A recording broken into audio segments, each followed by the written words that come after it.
vers la fin de ma terminale, je me suis vraiment posé des questions et j'ai commencé à me demander quelles étaient mes qualités, mes défauts. Et grâce à ça, j'en ai déduit que j'étais un peu comme un abbé Pierre en fait.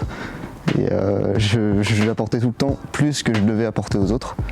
Et du coup, à la fin de ma formation de bac, je suis allé au CLPS, donc c'est un centre de formation qui m'a permis de faire des stages.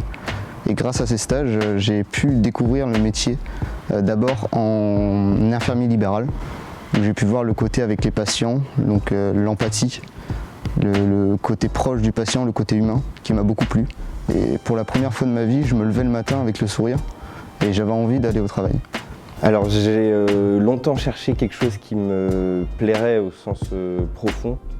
J'ai pas envie de faire des choses qui vont à l'encontre de mes valeurs, on va dire. Et le SAMU, ça reste quelque chose de profondément humain, on va dire, humanitaire en tout cas.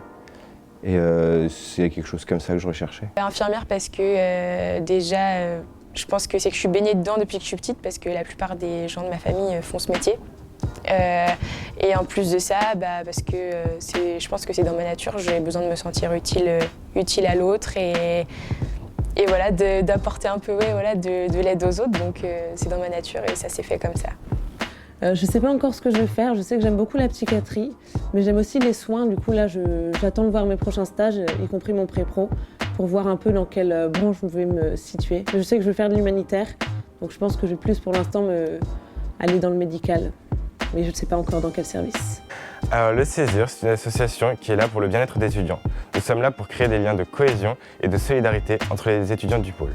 Nous sommes également là pour informer et défendre les droits des étudiants en soins infirmiers.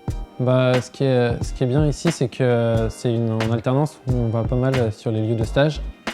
Et donc déjà on apprend mieux et pas que de la théorie. Puis on a une salle de radio où on peut pratiquer aussi dans l'ensemble de l'école, ce qui est plutôt chouette. Moi j'ai bien aimé cette filière parce qu'on a un côté relationnel avec les patients et en même temps il y a un côté technique avec les machines. Ce qui est intéressant à cette formation, c'est qu'à la fin, quand on est diplômé, on a un grade de licence qui est remis par l'État. Donc si vous avez envie de continuer vos études après, c'est possible. Donc il y a plusieurs masters accessibles pour nous, soit axés plutôt dans le technique ou dans le social, ça dépend un peu ce que vous voulez faire. Et moi, c'est quelque chose que j'aimerais bien faire après. Je pense que c'est un métier qui est grave mal connu et qu'en effet, il y a beaucoup de choses que les sages-femmes sont habilitées à faire. Et c'est aussi technique qu'humain. Et je pense qu'en fonction de son caractère, on peut se retrouver, on peut réussir à trouver sa place dans différentes optiques, étant donné qu'on a un champ très large.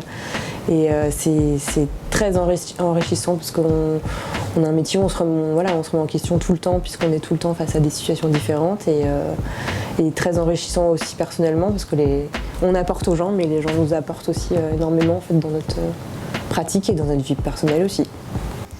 Moi j'ai envie de continuer de travailler en milieu hospitalier, c'est un domaine qui m'attire pas mal et là j'ai le projet de partir en Nouvelle-Calédonie avec ma copine qui est infirmière aussi au mois de septembre après la formation. C'est surtout l'échange entre les différents entre les formateurs et puis avec les différentes personnes de la formation. On n'est pas forcément tous sortis du travail après, il y en a certains qui sortent de l'IFSI et donc du coup ça permet d'avoir différentes connaissances et d'apprentissage. Voilà, et puis il y a beaucoup d'échanges entre nous, c'est assez facilitant, c'est des petites promotions, donc il y a une confiance qui est quand même bien présente. Au niveau du PFPS, c'est vrai que ce qui est vraiment bien, moi ce que je préfère, c'est les ateliers de simulation, où on peut être en petit groupe, échanger, aussi avoir des situations qu'on n'a pas forcément tout le temps en stage, ou même au boulot. Et ça nous permet que ce soit concret pour ensuite adapter nos pratiques à l'hôpital. On apprend énormément de choses, que ce soit en termes de risques infectieux, de tous les dispositifs médicaux qu'on peut retrouver dans nos salles d'intervention, de toutes les interventions qu'on pourrait rencontrer.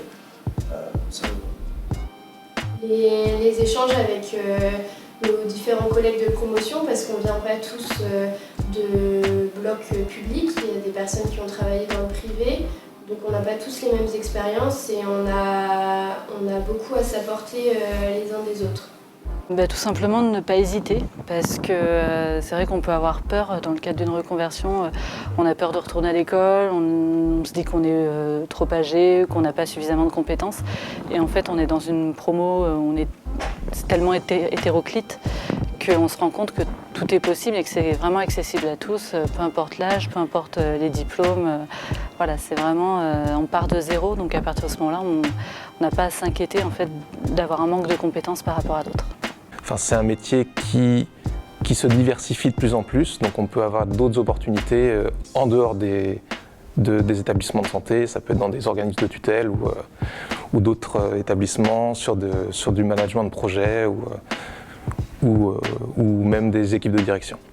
Alors à l'obtention du diplôme cadre de santé sur le PFPS, je pense retourner dans les services de soins en tant que cadre de santé de proximité sur des missions de management, à savoir que le master AMOS nous permet de développer d'autres compétences plus larges au niveau de la direction et du management, notamment sur des missions plus transversales au sein de l'ARS ou du GHT par exemple. J'ai travaillé pendant 15 ans en tant qu'infirmier. Au décours de mon parcours professionnel, j'ai encadré beaucoup d'étudiants. J'ai pu aussi avoir des fonctions de gestion de projet au sein de mon établissement, ce qui m'a amené à envisager ce poste de cadre de santé qui répond en fait à ces projets de service et de permettre d'avoir cette nouvelle option, cette nouvelle direction dans ma carrière professionnelle. Déjà, j'aimerais bien être une bonne infirmière anesthésiste avant tout. Et puis, moi, je pense que je retournerai à mes premiers amours, à la chirurgie cardiaque, j'espère. Je suis intéressée par la pédiatrie aussi. Après, toutes les spécialités sont intéressantes. L'exercice en clinique est très varié, donc c'est très intéressant. Et j'aimerais beaucoup retourner en humanitaire à l'avenir, si c'est possible. Et là, en tant qu'infirmière anesthésiste salariée avec Médecins sans frontières, ça serait chouette.